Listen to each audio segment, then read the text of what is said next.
Good afternoon. Thank you, Mr. Chair and members of the committee for allowing me the opportunity to speak.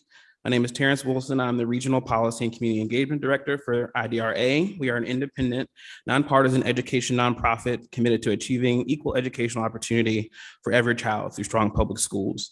We are opposed to House Bill 999 because students in Georgia deserve the opportunity to attend excellent, fully funded, diverse schools that affirm and sustain all aspects of their identity. We believe that this bill will likely create a Georgia educational system that is more racially segregated and that does not provide adequate protections for students' civil rights. I've heard a lot spoken today about the rights of parents, and I want to remind the folks in this room that providing students the very best well-rounded equitable public educational system is at the core of our public mandate outlined in our Georgia Constitution. Our Constitution states that the provision of an adequate public education for the citizens shall be the primary obligation of the state of Georgia. The scholarship voucher program outlined in this bill diverts significant funds from our current public schools, and we fear that it would significantly diminish the ability for schools to provide that adequate education that's required in our Constitution. Furthermore, research that has been conducted on similar voucher programs across the country does not show that the academic gains from this approach are worthy of the investment. For example, in 2017, a multi-state review of voucher programs found that students in voucher programs scored significantly lower than traditional public school students on reading and math tests, and there was no significant effect of vouchers leading to improved public school performance.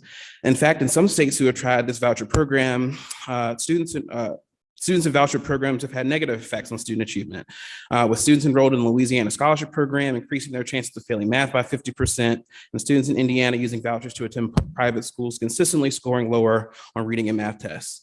The evidence that we have simply does not justify the significant risk to the academic futures of our Georgia students. Additionally, we know and research agrees that strong public schools are integrated, diverse schools.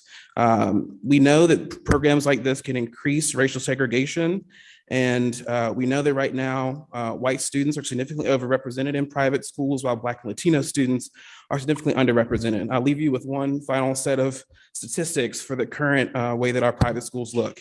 According to 2017-18 data, nearly 7% of Georgia private schools are 100% white, 21% are over 90% white, and nearly 47% of these schools are 75% white. We encourage our leaders to invest in public school options that would integrate our students and allow us to move beyond our past history of racial segregation. Thank you so much. Thank you, Mr. Wilson.